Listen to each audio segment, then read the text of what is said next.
So here we are live with the results of everything that's not happening in the Keystone State. I already talked about that. If you're looking for that, it's just the previous video here today. But here, well, what did the elections take place? Well, at least the ballots started to get counted somewhere on the evening of Tuesday, okay? And when this is all said and done, I haven't quite figured it out yet.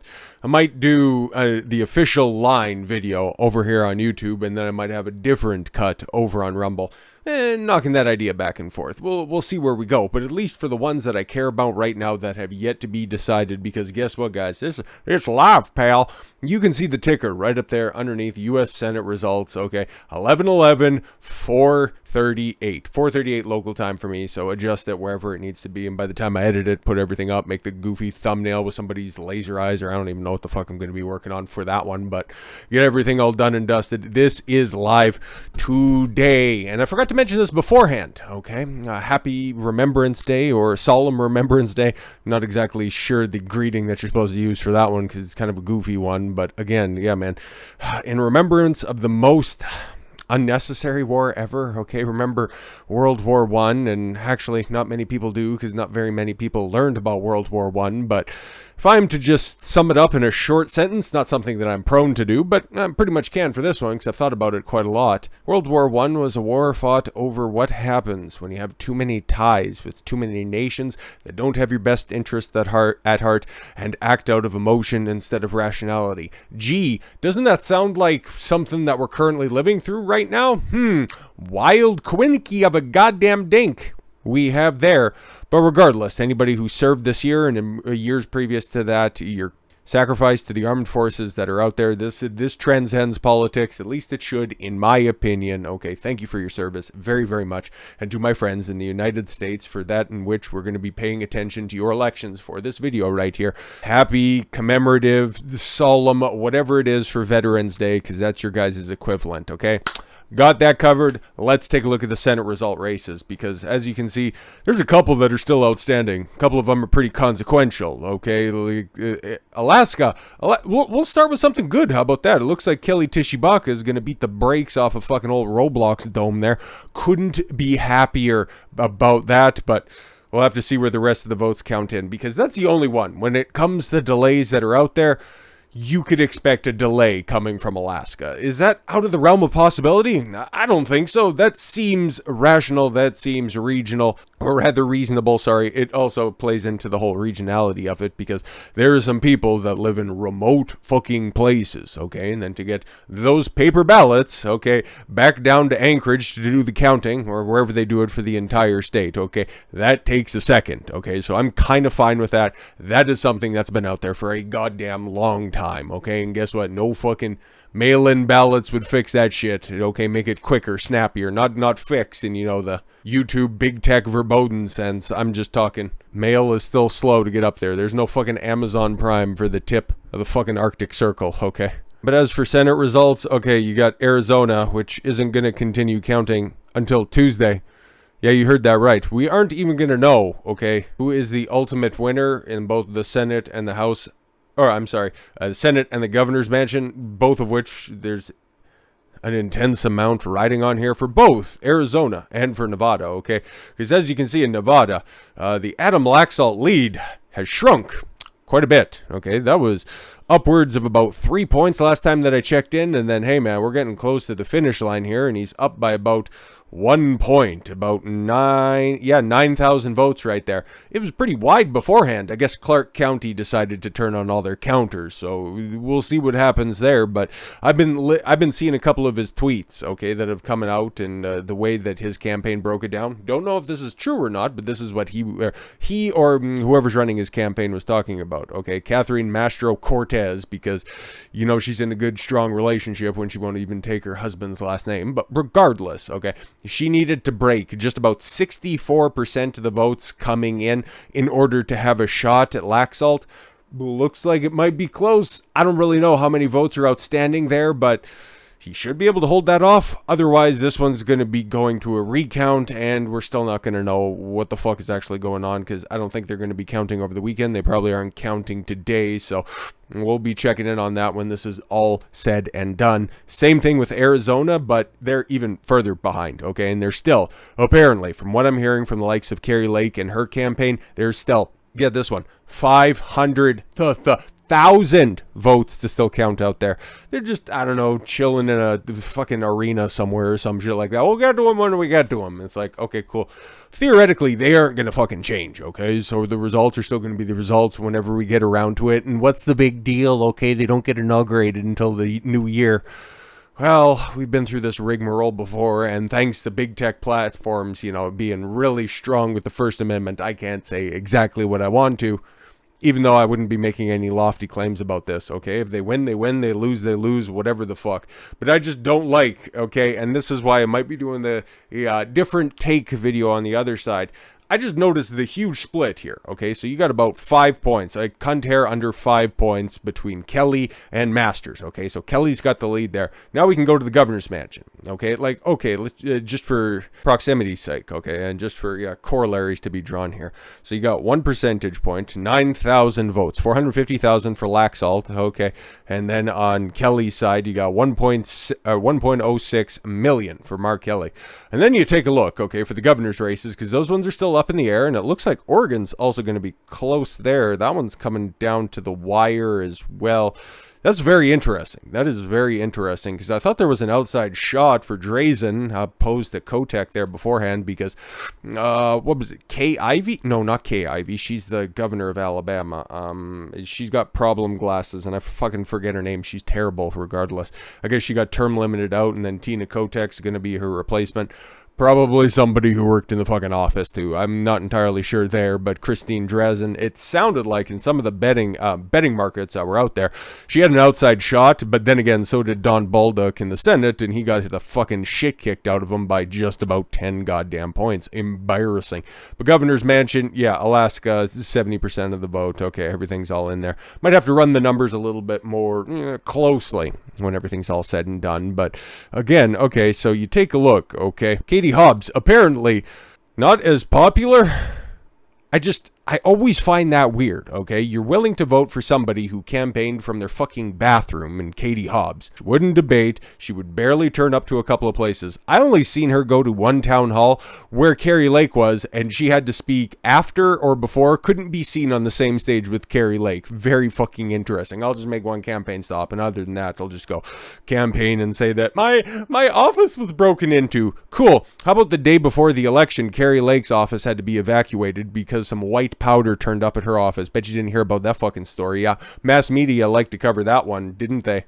Yeah, fucking cover it with a throw rug underneath a house that's on fucking fire. Just the difference there when it comes to votes. And then Blake Masters, like, I like him, you know, because I've listened to some of his campaign material. I understand his platform, but apparently that doesn't translate. Okay, interesting to having an enthusiastic candidate at the top of the ballot towards the bottom of it.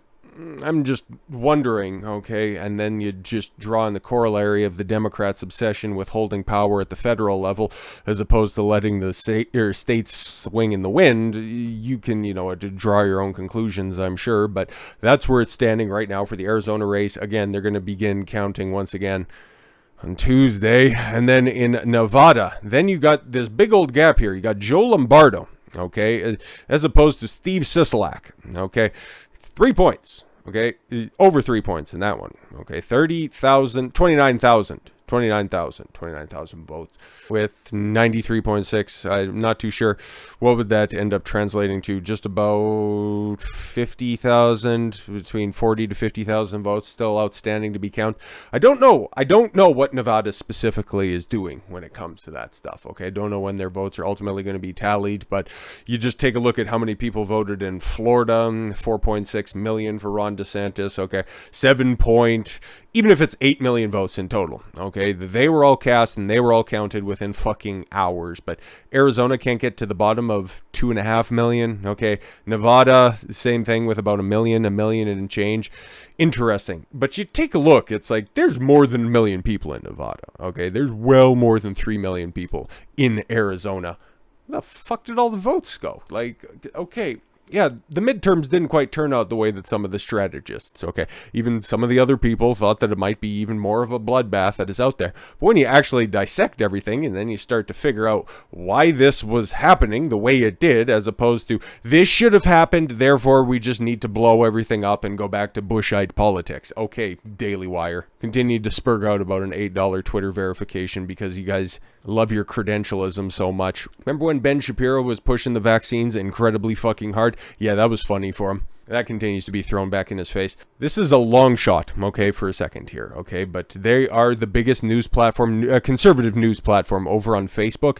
The Daily Wire is not going to be the Daily Wire. You know it right now in 2 years' time, mostly because they invited Candace Owens inside the door, and that's going to end up tearing the fucking place apart. Not because I dislike Candace Owens or anything like that. Fuck, she's tight with Kanye, and I've defended that fucker all the way down. It's just those fucking neocon policies aren't going to translate into the future. Like I said, it might have been the Pennsylvania video right before this, but you can't be using the same shit, okay, that worked maybe decades ago at this point in time. The way and how quickly culture changes, okay, how familiar with, or were you with the phrase trans women or women back in 2020, 2018? Not very, right? Now it's on every fucking Democratic slogan, okay? Every campaign promise that's out there. Trans rights. Trans people are real people. Trans rights are human rights, okay?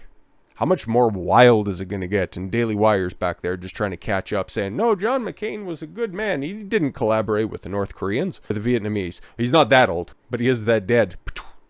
Wait for them to hire Meghan McCain. Anyways, so Newt Gingrich, okay, if I'm to just drag up old fucking fossils, but actually guys that are more base than they aren't, okay, because I like some things that some of these people say. Like, I know I just took a big shit on Daily Mail, or not Daily Mail, sorry, and I will in the future because there another article from them is going to be coming up, but from Daily Wire, okay, I give what's his nuts, Michael Knowles every once in a while. I give him a look, some of his videos that are out there.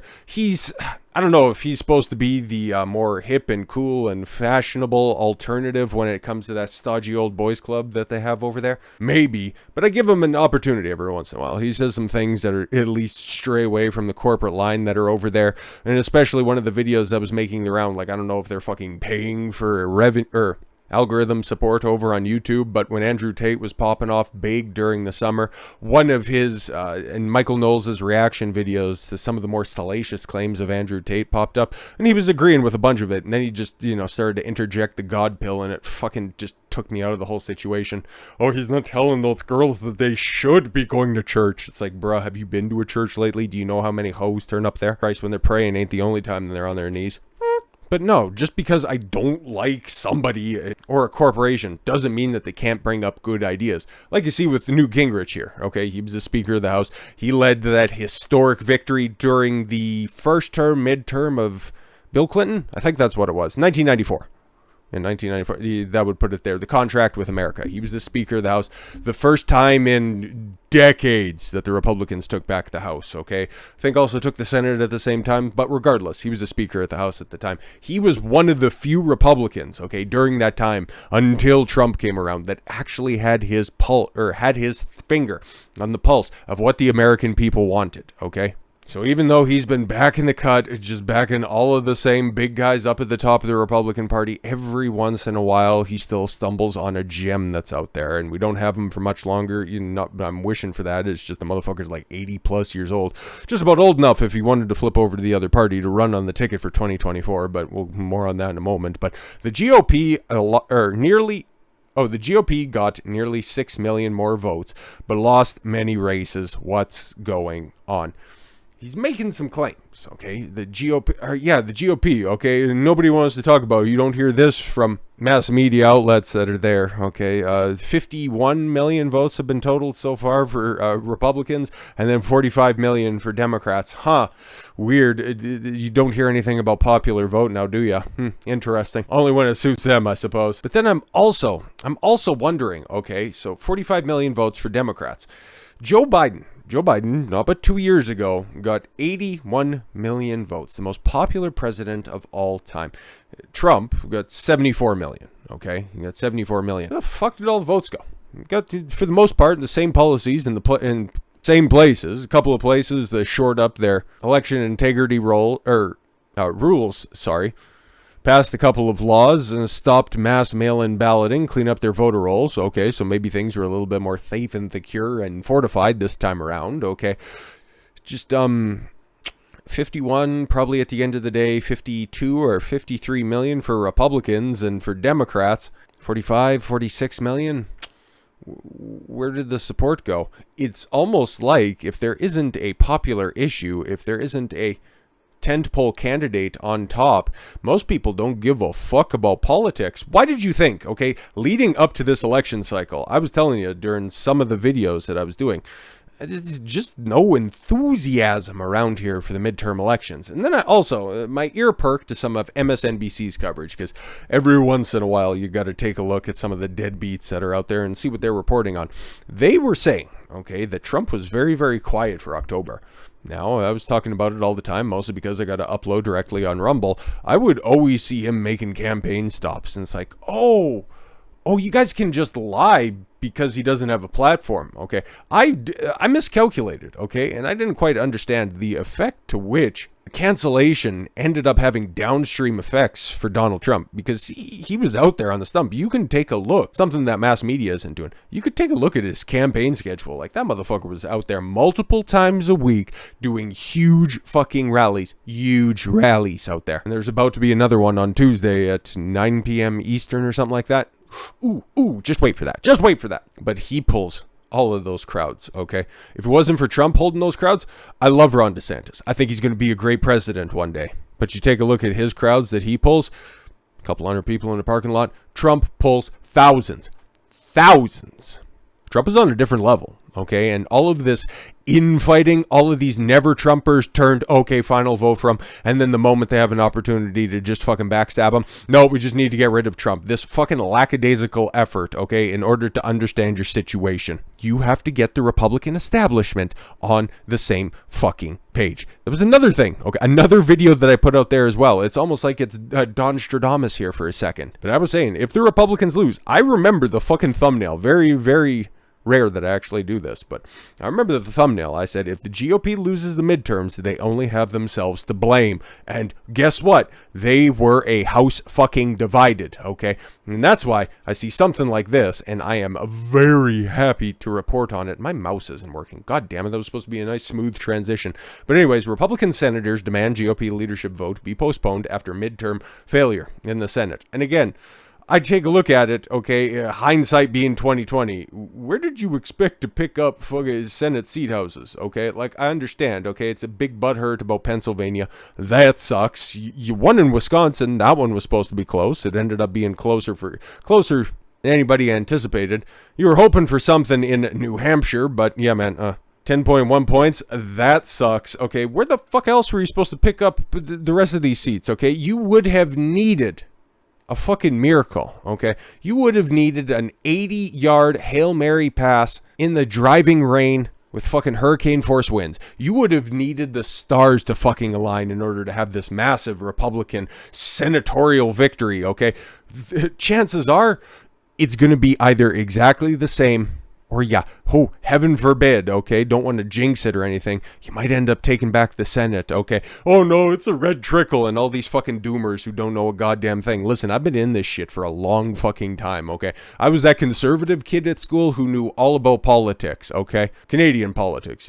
I bore anybody else who's listening to this at this point, okay? I've been in this shit for as long as I can fucking remember, okay? And then I took a definitely a staunch interest in American politics in on or around 2008, okay? And then since then, I've been deep in the thick of this shit, so I understand how these fucking things go. And every time the Republicans lose or don't overperform the way they like to, boy, they really squandered that House, Senate, and presidential control in 2016 because, yeah, we like the fact that Trump got all of our buddies elected, but we don't really like Trump, so we're just going to try to stifle everything. Tim fucking Ryan. Oh, he's not going to be the nominee in 2024. Yeah, because he knows where all the fucking money's kept and what the likes of Mitch McConnell and all of his fucking cunting friends are going to be trying to do.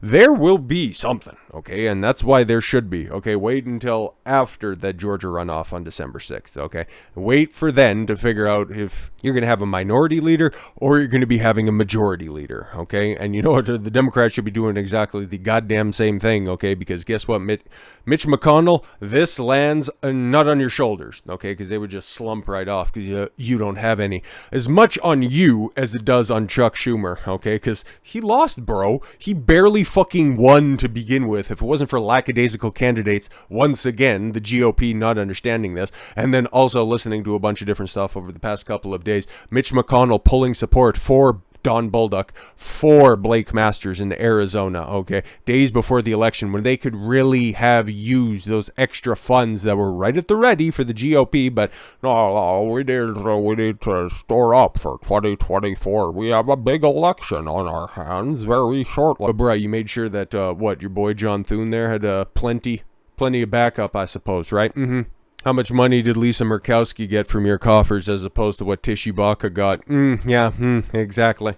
There needs to be, if the GOP wants to win in 2024, there needs to be a unifying message, and you know exactly what that fucking message is. Look at the candidates that won. Look at the candidates that are winning. Are they establishment hacks? Are they charisma vacuums like Mitch McConnell? Like Mehmet Oz? No? Take a look at who won. Take a look at who's winning. Take a look who's winning in spite of this fucking stupid infighting. You see this all the time on conservative sides. You have the opportunity to fucking win. You have a senior citizen, senile old fuck in the White House. You have a golden opportunity to steamroll these motherfuckers, but you can't get out of your own goddamn way to capitalize on this golden opportunity. You get exactly what you fucking deserve. And guess what? Biden's giving you another fucking layup, okay? And Trump announcing on Tuesday, you have the perfect path forward, okay?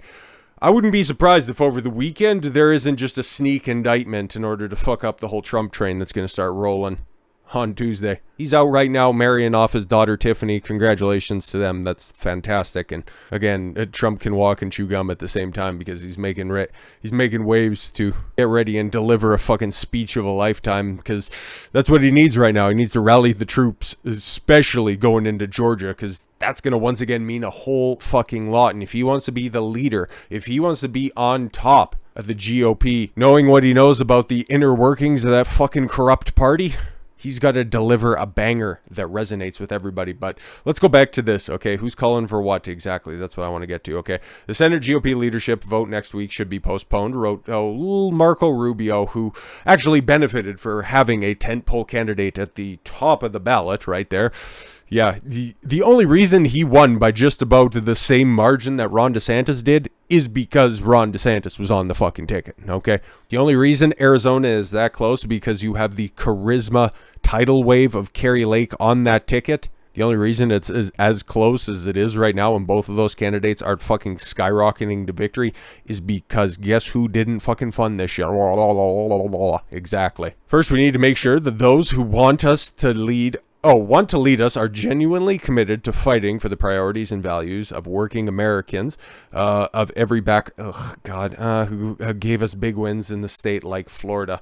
Yes, we need to have representation. See, we can do democratic policies just like everybody else, guys. Fuck off, Rubio. God, you suck.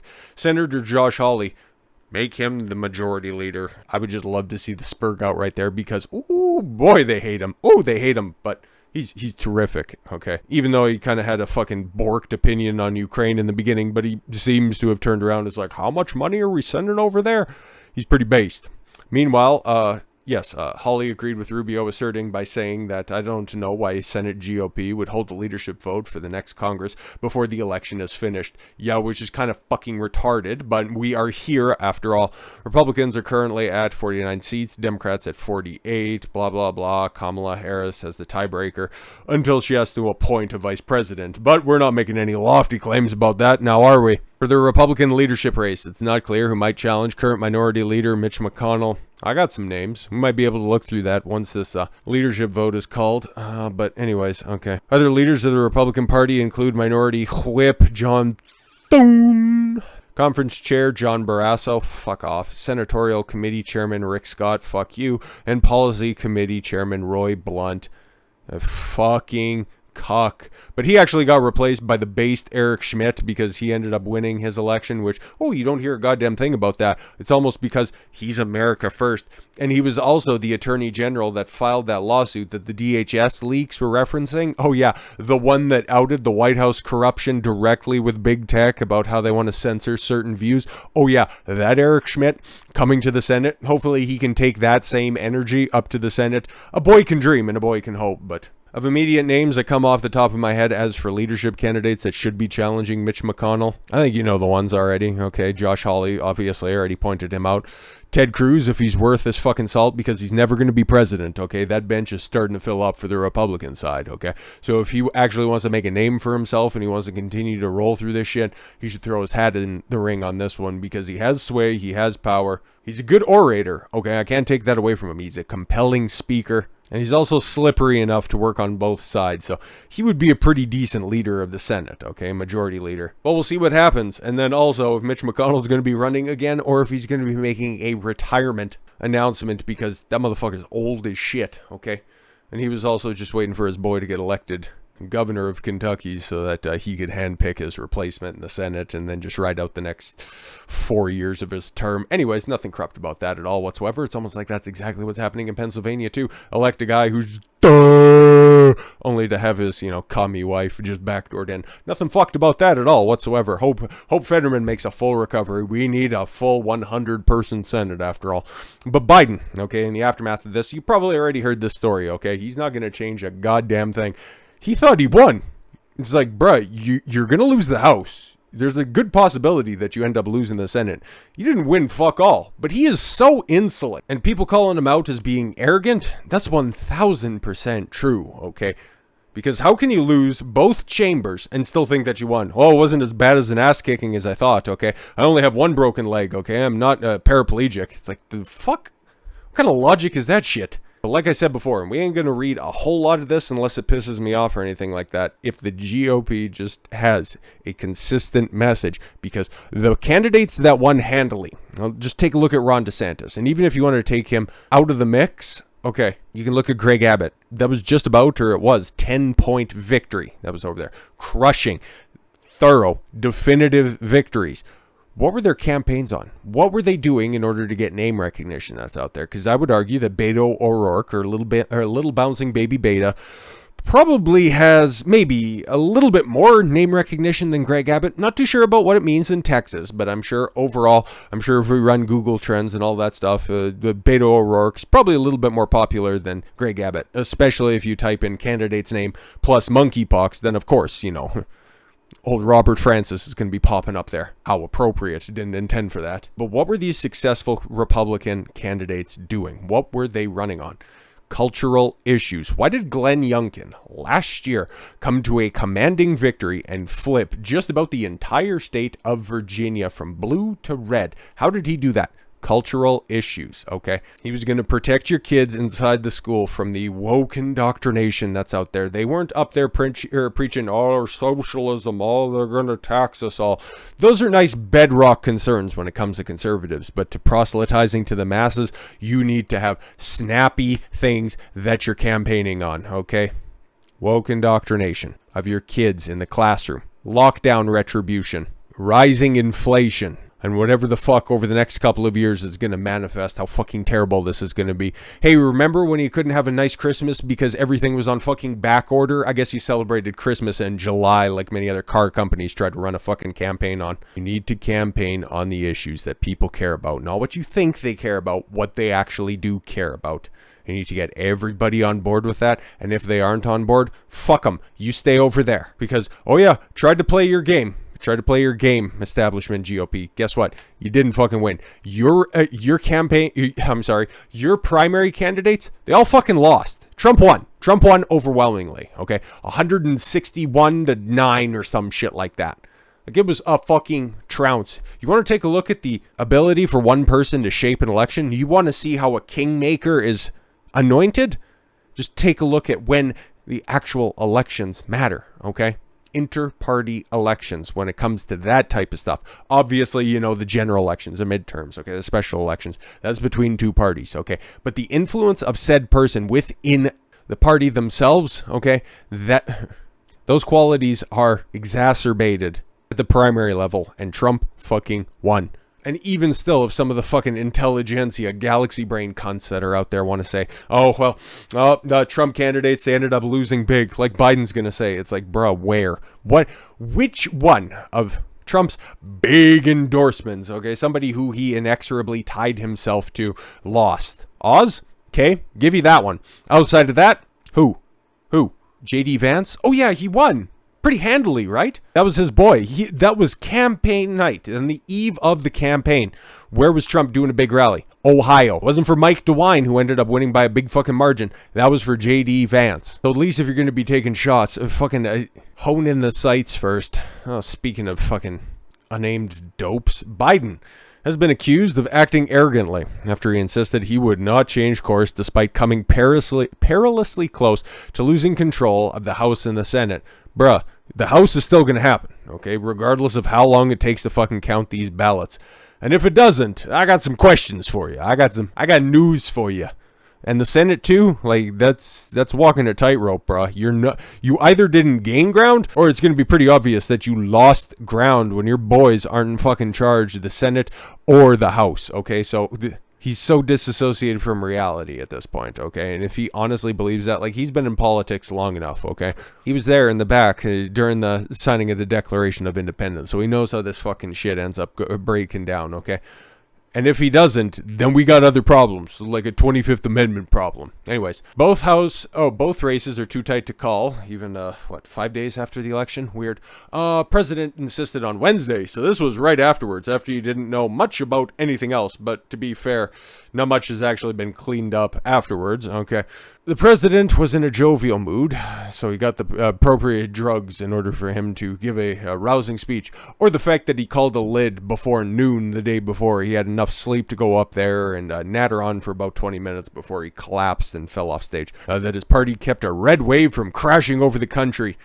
Take a look at the margins. Take a look at how many people didn't turn out, okay? If you subtract the amount of actual nominal support that was out there, you take a look at some of those margins and, bruh, your party got fucking wrecked, okay? I know the New York Times has a pretty cool graphic that's out there.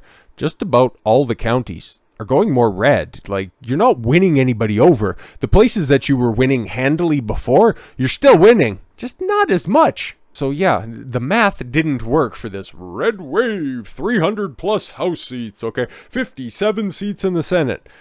It's like, it was never going to work that way, and the Republicans nominated and inter-party shenanigans ended up putting forth terrible fucking candidates. Anyways, Joe Biden, delivering an arrogant and delusional press conference from the White House, said Niall Gardner, a foreign policy analyst, no humility from the president, whose party is on course to lose control of the House of Representatives and possibly the Senate too. This man is completely tone deaf, and that's what people love about him, right? 81 million of them that didn't turn out for a soft referendum on his policies. Interesting. Okay. Andy Biggs, a Republican congressman representing Arizona who is fucking based, totally disconnected, arrogance at its finest. Author and attorney David Limbaugh said that Biden's arrogance was unwarranted victory lap that could help the Republican cause if they could stop tripping over their own fucking dick. Further rationalizing the Dems' relatively good, not strong showing might lead Biden to be even more arrogant and defiant, and maybe cause him to even be more unpopular. The dude is already historically unpopular. It's only going to continue to trend down, because I've been saying this even before the midterms. This shit is going to get fucking buck wild. Just wait for everything to get shook out by this midterm election, okay? They need to figure out if they are in fact going to be losing the House, because again, all of the votes aren't counted yet, okay? Same thing with the Senate, okay? We don't know for sure what's going on, but you also seen this during the first midterm election, okay? 2010 that was for Barack Obama. That right there was a referendum, and that was the huge wave that came through because of the Affordable Care Act not being all that affordable and not being all that caring after the midterm election happened in 2010. And then realizing that, oh fuck, all that goodwill that I had in the Senate and the House, it's all gone. Then he started to just push everything fucking through all the way through the holiday season. You could be anticipating that, but then I also think it's going to be extrapolated out, okay? Because, oh my God, if it's going to be a 2-year-long Trump campaign session, like many people anticipate it, and especially if the Republican Party actually gels on the fact that Trump is going to be running, nobody's quite like Trump. They get behind that message, they're going to be unstoppable. But the mass media and the politicians that are in there right now are going to be insufferable. So with all that said, thank you all very much for the gift of your time. I've been Don Consuelo. I want you to follow your gut and get after it. Take care, everyone.